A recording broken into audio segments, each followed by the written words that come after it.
Hi, welcome to Subject Basics, where you can learn the basics covered in various academic subjects, as well as the basics on various topics, from career to business, that impact your daily life. Remember, in order to understand any complex subject, you must first learn the basics. In this video, we'll learn about computer hardware. Computer hardware is the umbrella term that refers to the physical parts of a computer system. The desktop computer, also known as a personal computer, is a computer terminal typically placed for stationary use on a desk and powered by a grounded electrical source. Now, powered by a grounded electrical source is just a very technical way of saying a computer powered by a plug that goes into a wall socket. Now, we all know that a computer tower would be no good all alone. To be fully functional, the desktop computer tower is connected to an external monitor, keyboard, and mouse via a cable connection. The cable is usually a USB, HDMI, or VGA cable connection. Also, computer doesn't just mean the traditional desktop PC and the equally popular laptop. Your smartphone, tablets, smart TVs, game consoles, smartwatches, and Wi-Fi routers are all examples of computing devices. Even voice-controlled personal assistants and smart speakers like the Echo, Alexa, or Google Home are considered computing devices. A clear definition of the term computer is an electronic device for storing and processing data. The computer processes data according to instructions given to it in a software program. Now, there is a Subject Basics video on software, so be sure to check that out. The laptop. Having discussed the desktop, let's move on to the laptop. A laptop is a portable computer that has most of the same abilities as a desktop computer. However, there are some differences. Laptops are noticeably thinner and lighter than the desktop PCs. This design characteristic is intentional so that a laptop can be utilized on the go and be utilized for several hours at a time by running off of battery power. Laptops can also be run on AC power. You know AC power supply. It's the rectangular shaped adapter where one end connects to your laptop and the other end plugs into a wall socket. Additionally, the convenience of a laptop comes with a higher price tag, as laptops are on average more expensive than desktops. Most desktops and laptops are sold with certain pre-installed software and operating systems like Windows or Mac. The computer case. A computer case, also known as a computer tower, is an enclosure in which the hardware components of a PC are stored. One of the most important functions of a case is the cooling of the components. Heat is the primary source of aging for computer components. So if heat builds up in the case, then it leads to shorter lifespans for each piece of equipment. For this reason, a case must provide enough ventilation and airflow from the case fan so that the heat can be exhausted and the components kept cool. Computer cases also provide other protections. For example, the components in the tower must be protected from static electricity, moisture, dust, and various other substances which could damage them. The motherboard. The motherboard holds the computer's microprocessor chip, properly called the central processing unit, often referred to by its acronym, the CPU. Everything that runs the computer or enhances its performance is either part of the motherboard or plugs into the motherboard via a slot or a port. The motherboard is a rigid board filled with circuits that interconnects other components that are on the motherboard. These other components are small but powerful hardware parts integral to the proper functioning of a computer. Let's discuss some of the items on the motherboard. The central processing unit, again frequently referred to by its acronym, the CPU, and can also be referred to as the microprocessor.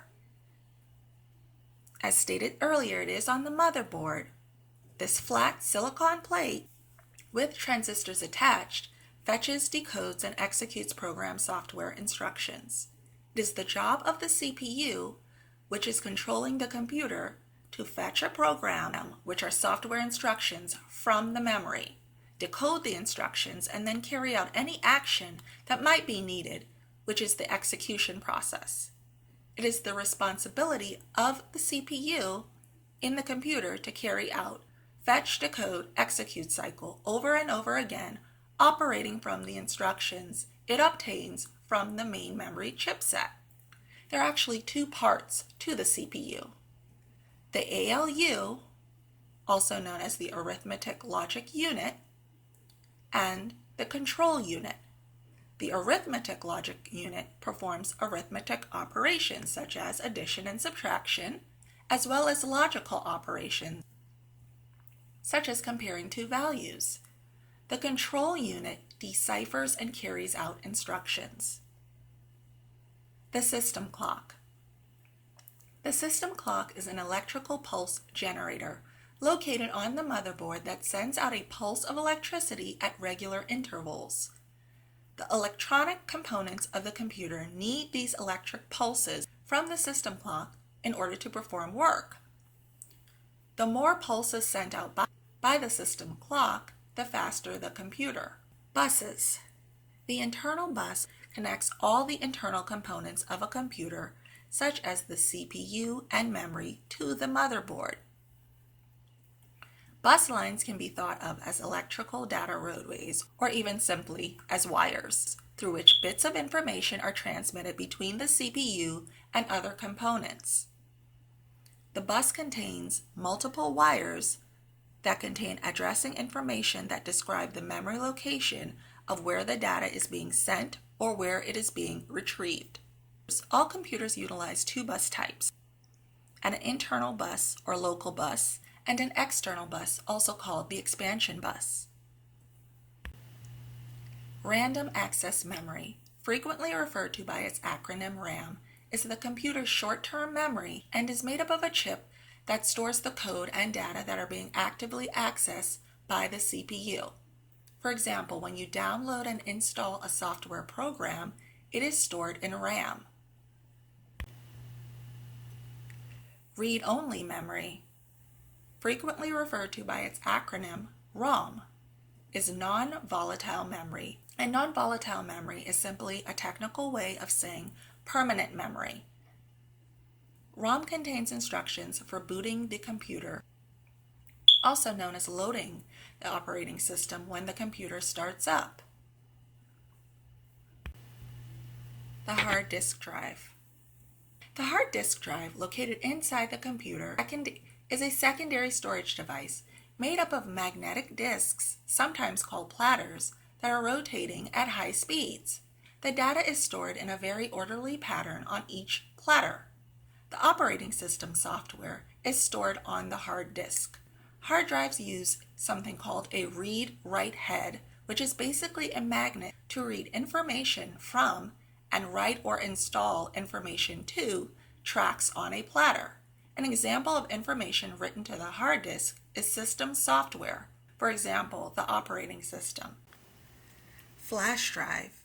A flash drive is a storage device that can hold files, and once the flash drive is connected to a USB port, allows anyone to transfer these files, for example, files like pictures, videos, or documents, to a computer. An optical disc. An optical disc is a storage device that holds digital data. Examples of an optical disc include Blu-ray, DVDs, and CDs, among a select few others. An optical disc drive is located inside the computer. This drive uses a laser light to read data from or write data to an optical disc. For example, when software is being installed from a CD onto your computer. Input devices allow us to enter information into the system or control its operation. These include devices like a microphone, a standard keyboard, an image scanner, a mouse, a webcam, a touchpad, among others. Output devices display information. Some output devices include speakers, monitors, and printers, among others. An expansion card is a printed circuit board that can be inserted into an expansion slot of a computer motherboard in order to add functionality, for example, enhance video and sound performance. Many computers come with sound, video, and network cards integrated into the motherboard.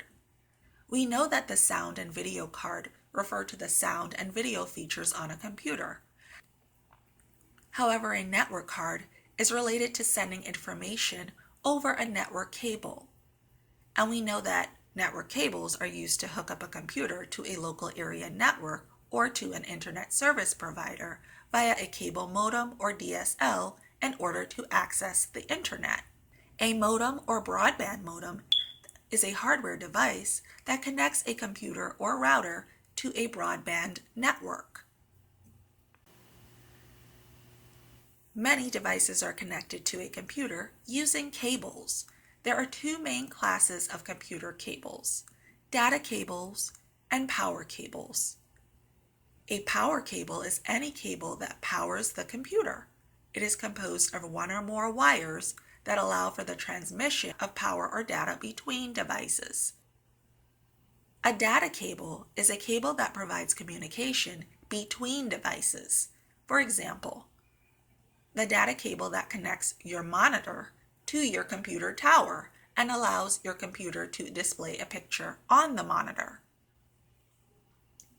Cables typically connect to a computer jack or a port. The port has either holes or a slot that matches the plug or cable being connected to the port. Sockets and various ports are also placed on the motherboard that lead to the back of the computer case. These sockets and ports are connection points that allow additional devices to connect to the computer through the use of various plugs and cables. These additional devices being connected are often extending the functionality of the computer. When external speakers are connected that allow you to listen to audio even louder, or the computer printer, which allows you to print out a document typed in a word processing program. A laptop does have ports as well, typically on the side. However, there are less ports on a laptop, as hardware typically connected externally to a desktop computer like a monitor and a keyboard are already built into a laptop. And on a closing note, always follow manufacturer directions when it comes to disposing computer hardware. Proper disposal is important due to possible harmful personal or environmental effects due to the chemical makeup of certain computer hardware. Thanks for watching. Remember to click the thumbs up button now that you're more informed on this subject. And don't forget to subscribe to the Subject Basics channel.